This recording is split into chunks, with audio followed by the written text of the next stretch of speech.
All right, it is exactly 9 o'clock, meaning you're just in time for this bulletin. My name is Brian Amwai. Our sign language interpreter tonight is Felicitas Adundo. And this is Look Up TV Weekend. The highlights tonight.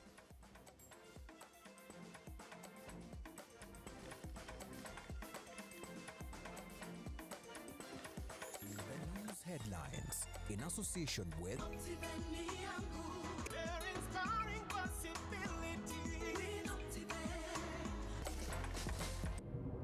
Tonight on Look Up TV Weekend. The Commissioner received a report of 11 cases under investigation. These include 1 presidential aspirant and 10 gubernatorial aspirants. End of the road for Mike Mbuvi Sonko as IEBC disqualifies him from the Mombasa gubernatorial race.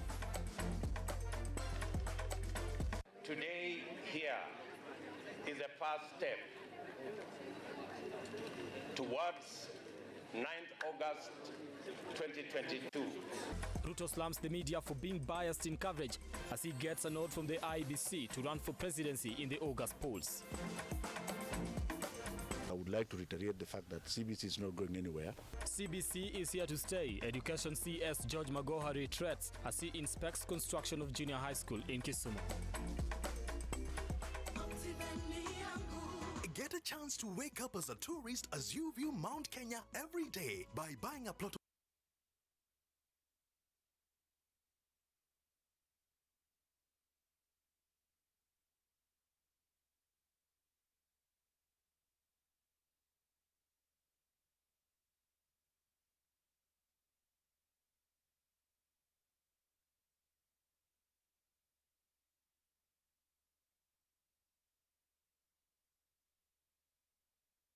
gardens, only 399,000 Kenya shillings. You can also pay for your plot through our friendly 1-year installments plan.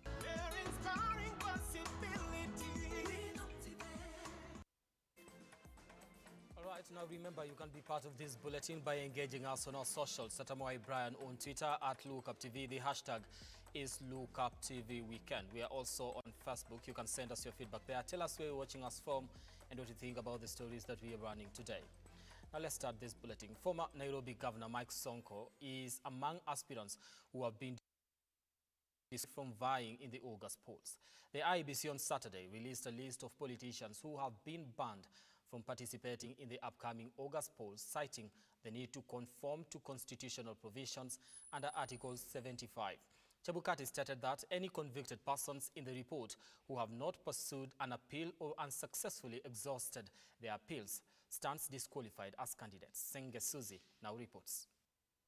Few weeks after the National Integrity Alliance, in partnership with the Ethics and Anti-Corruption Commission, released the list of red-carded individuals who are not viable to vie for elective positions, the electoral agency has now released a list of disqualified individuals. Among them is former Nairobi County Governor Mike Mbuvi Sonko and Titawe Anthony Mhala, who are eyeing the Mombasa County gubernatorial seat. Former Thenge and Nyeri County gubernatorial aspirant Ekamai Jeremiah Lorumukai, who is eyeing the Turkana County gubernatorial seat, Paul Karungo Thangwa, and David Njilithai, who is eyeing the Karen Ward post. The following have been disqualified from contesting in the upcoming elections under the head of impeached, removed from public office for breach of Chapter 6 of the Constitution. Under Presidential Nil, Governor, we have Mike Mbuvi Sonko and Titawe Anthony Mhala, both contesting in Mombasa. Under Senate, we have Paul Karungo Thangwa. Speaking while releasing the list at the Bomas of Kenya, IEBC Chair Wafula Chebukati has noted that they are still conducting investigation against 12 others who are red-carded. He has also noted that his commission is determined to ensure that all cleared candidates have been proven to be legally viable to vie for elective positions. The Commissioner received a report of 11 cases under investigation. These include 1 presidential aspirant and 10 gubernatorial aspirants. The Commission appreciated the constitutional principle of presumption of innocence until the contrary is proved by a court of competent jurisdiction. In terms of Article 88(4)(f) of the Constitution, The Commission is required to register candidates for election. The Commission, in keeping with the prescriptions of Chapter 6 of the Constitution on leadership and integrity, is obligated to ensure that only persons who meet the educational, moral, and ethical requirements are registered and cleared to contest as candidates in election. Chebukati has also revealed that the list was derived from the 241 names under investigation submitted by the Ethics and Anti-Corruption Commission early this month. Senge Suzy, Look Up TV, Nairobi. Now, thank you, Senge Suzy, for that. Away from that, Deputy President William Ruto is officially in the race for the August presidential elections. Now, on Saturday morning, Ruto was cleared and certified by the Independent Electoral and Boundaries Commission, IEBC, after meeting all the requirements stipulated by the electoral body. Our reporter Henry Tende was present at that monumentous moment at the Bomas of Kenya and filed the following report.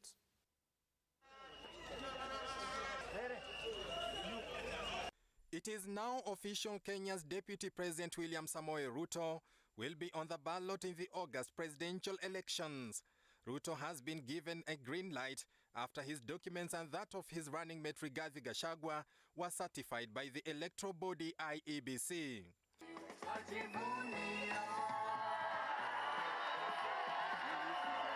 In true hustler fashion, Ruto was proposed by Emma Mamboga and seconded by a border rider. Ruto has expressed confidence in the ability of the electoral body to conduct free, fair and verifiable elections. We have informed the IEBC that we have confidence in what they do. We have discussed with them, even on the matter that we raised, that was already in the public domain, that about 800,000 voters had been moved this way and that way. The IEBC, when we wrote to them, they have confirmed to us that they are seized of the matter and that they will sort it out, and we have confidence that they will sort it out. The second in command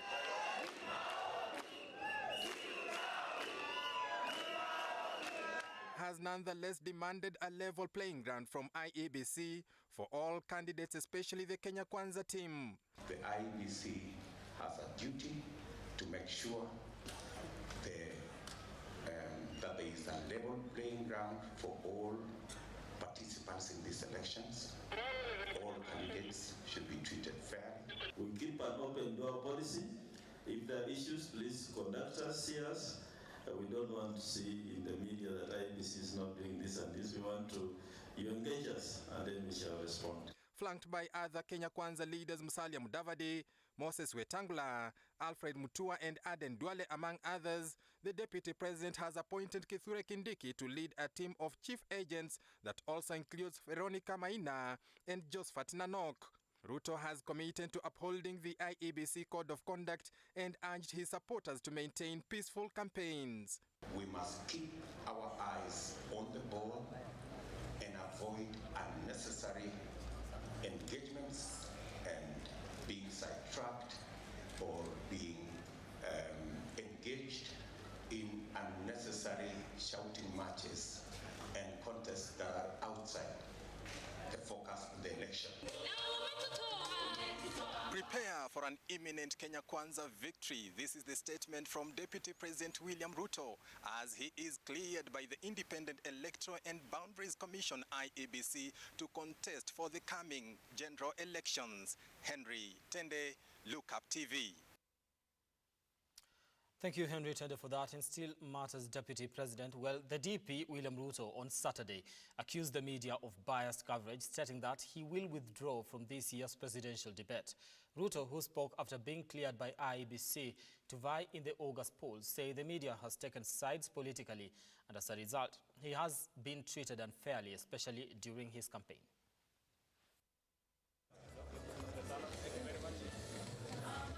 Deputy President William Ruto has threatened not to participate in the presidential debate over what he termed as biased media coverage.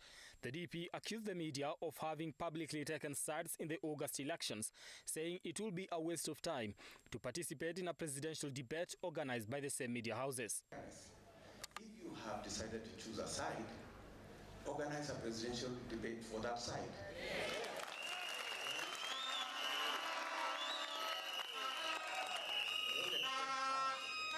Don't expect us to come and sanitize a debate that you have already skewed with the coverage of your news. I think we're just asking to be. Speaking after being cleared by the IEBC, Ruto said some media houses are openly biased towards some candidates, especially in how they cover the campaign rallies. We are being told about a presidential debate, and we have raised concerns. Yes, I saw yesterday they told us that this is a podium, or this is a platform that is supposed to assist the people of Kenya to understand the candidates and their issues and their ideas, and so that Kenyans can choose. Information and knowledge.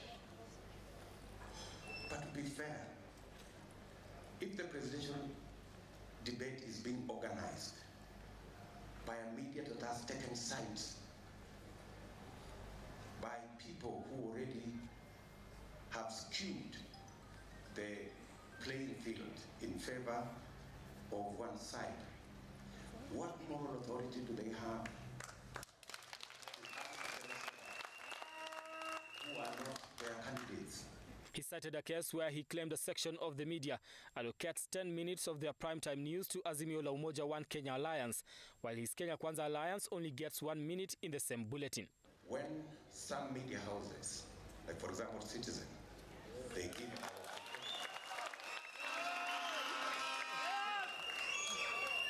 10 minutes of airtime, and they give us 1 minute.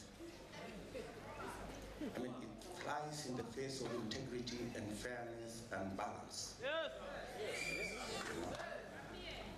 When Daily Nation and Inoro and Kameme do whatever it is they are doing, we have no problem with them taking whatever position they take, but they should be honorable and say, in this election, they have chosen a side.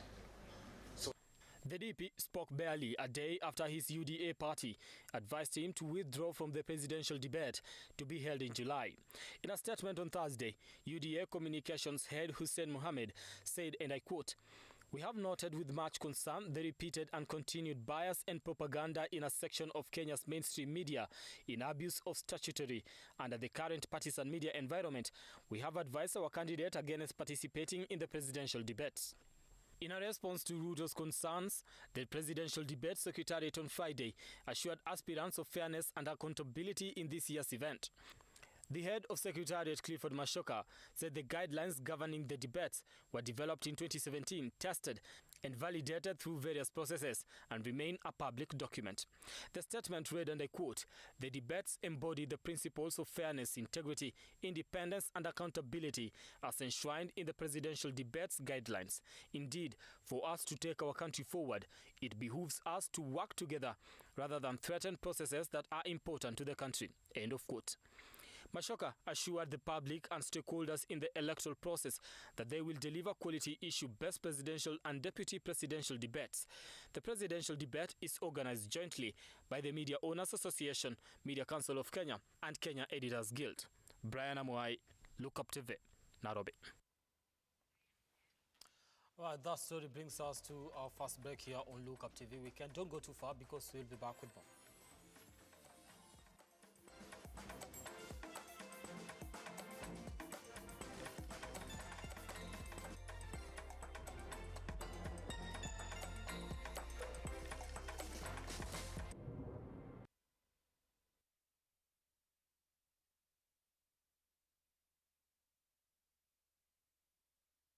Yippee!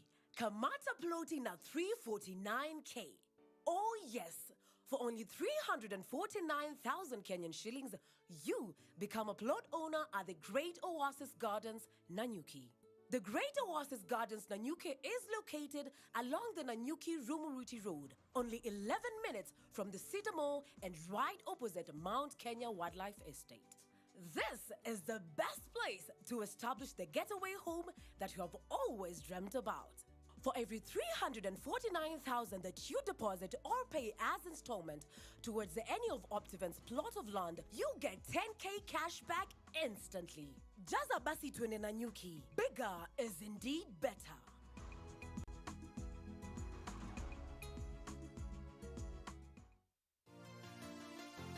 Yeah.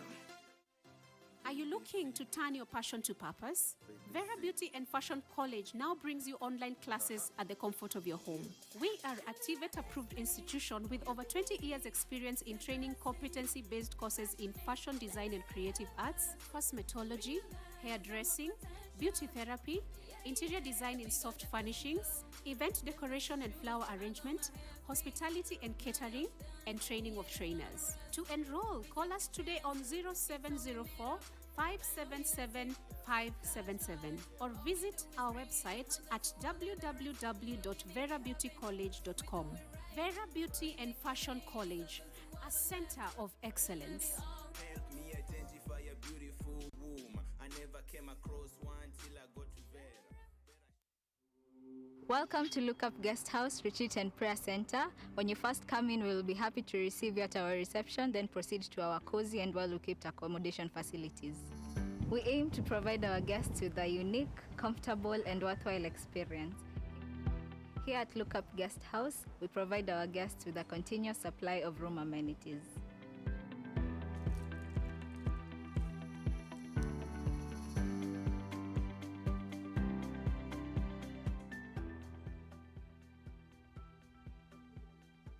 A cool environment for all your retreat activities. Lookup Guest House Retreat and Prayer Center. For reservation, contact us on info@lookupguesthouse.org or call us on 0746 788 707.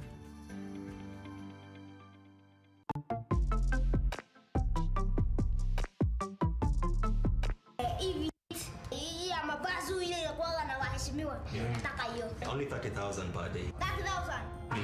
Kwani ni proti? Starehe ni gharama. Gari yenyewe ni ya kurent na unanipatia bei ya kununua.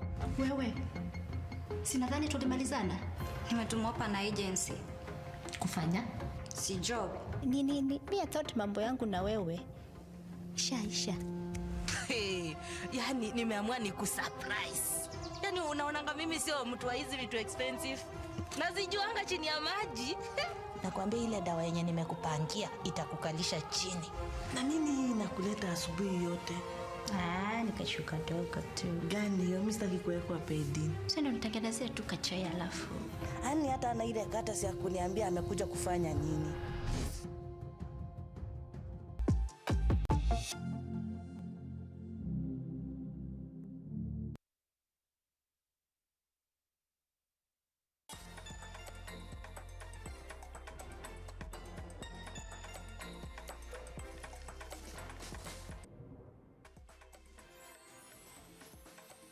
Right now, thank you so much for staying with us here on the program. Let's continue bringing you up to date with matters making headlines across the country. Now, Education Cabinet Secretary George Magoha has asserted that competency-based curriculum is not going anywhere. Promoting private schools' preparedness in absorbing public students in junior high section urged politicians to stop politicizing the CBC transition as it scares parents away from embracing the new curriculum. As he toured Kisumu County on a mission to oversee the construction of CBC classrooms, Education Cabinet Secretary George Magoha has warned politicians against politicizing education matters, distancing himself from the ongoing politics. Some of us are not politicians, we are just professional workers. So we are going to work and we are going to deliver. So I would like to reiterate the fact that CBC is not going anywhere, and you can see how much money the government has placed in CBC. It's good to play politics. This is your league and it is your profession, isn't it? Don't you have some rules there? At least leave the children out of it. Please leave the children out of it. Because there's in every family, in every part of this country, there are children who are going to school. Why don't you play your politics there? And when you have decided that you want to do certain things, just do them instead of scaring everybody. Magoha visited Mudasa Academy and Golden Elite, noting that 1,200 classrooms are already constructed and 5,000 more to be completed before the end of July 2022. I have been assured by the head of the private schools, who is Mr. Ochomi here, that they already have 1,200 classrooms ready. That is an extra space that is available, which means instead of children from Kisumu rushing to the alliances and the Kenya high schools of this world, for junior high school, they will be given the same service here in Kisumu. The Education CS assured that the government is set to fully facilitate registration of junior high schools, saying his ministry will deliver 10,000 CBC classrooms by the end of August following President Uhuru Kenyatta's directive. Cecilia Lubanga, Look Up TV. Thank you, Cecilia Lubanga, for that. Now, after a successful morning at the Bomas of Kenya with certification to vie for the August presidential elections, Deputy President William Ruto led the Kenya Kwanza campaigns in Nairobi, making stopovers within areas in Nairobi County, in South B, Nyayo and Kamukunji. Ruto championed for the bottom-up economic model as the surest way to resuscitate the dwindling economy. Tumeanzisha safari. Leo safari imeanza. Na hiyo safari imeanza ndio itamfanya kila Mkenya ajihisi kama yeye ni Mkenya. Hii muuza ya kitendawili tulikataa 2007, kweli ama uongo? Tukakataa 2013, kweli ama uongo? 2017 akabogwa na Uhuru Kenyatta. Nyinyi mkiangalia atawezana na huyo Azora? Atawezana na Azora? Hii Kenya tukiangalia bahari imefika. Tuko na deni ya 11.2 trillion. Watu 14 million wako kwa Fuliza, wako kwa CRB. Kazi ya hii Kenya, hii mzee amekadhamanini, ataweza kweli? Ataweza? Kuna wale walikuwa wakisema kwamba William Samoei Ruto hatafika kwa debe.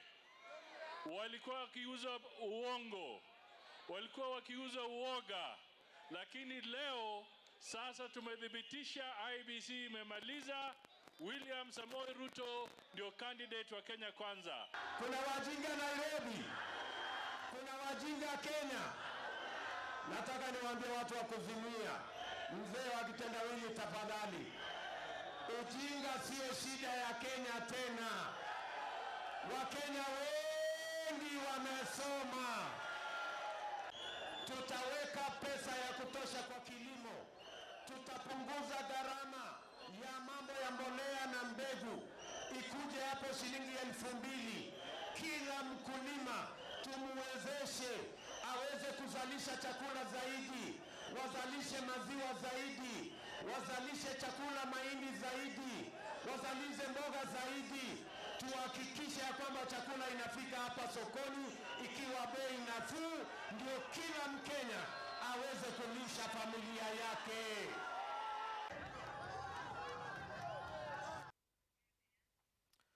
Right. Now, away from that, police in Garissa have arrested 4 people in possession with bank consignments worth over 400,000 Kenya shillings. Now, the two women and 2 men were arrested in a house within Garissa Township. The police have lauded the public for being whistleblowers, enabling them to intercept the said dealers. Charlene Mwende with this and more in our county roundup.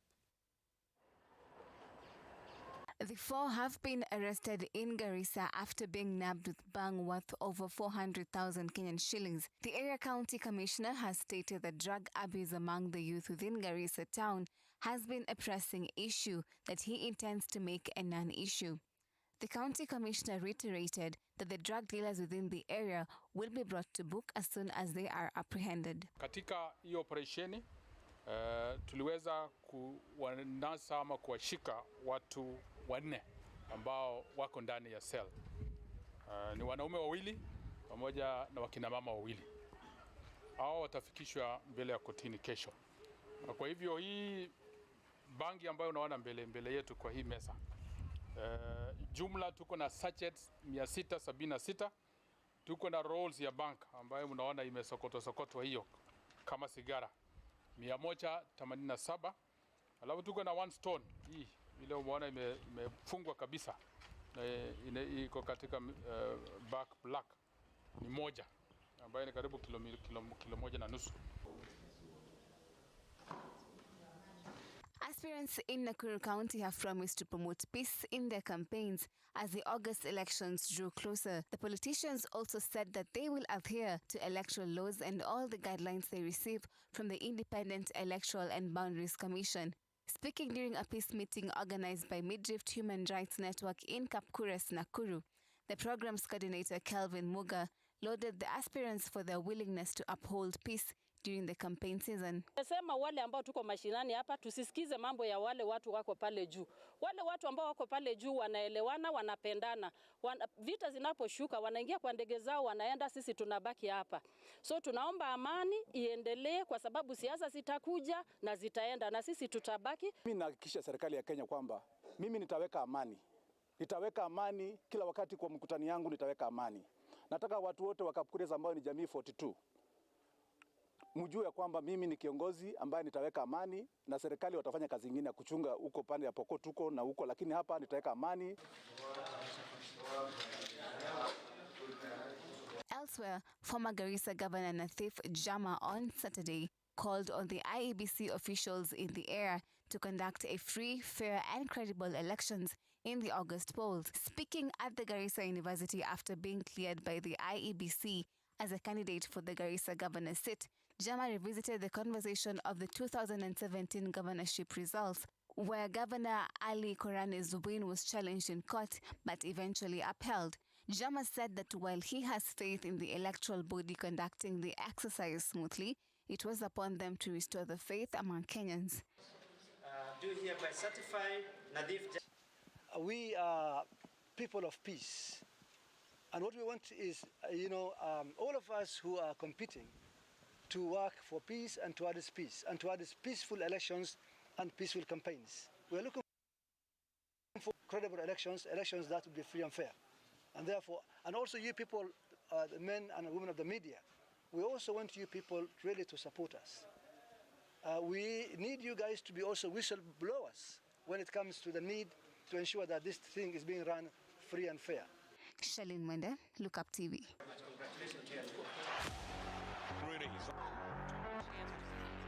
Fight through the streets of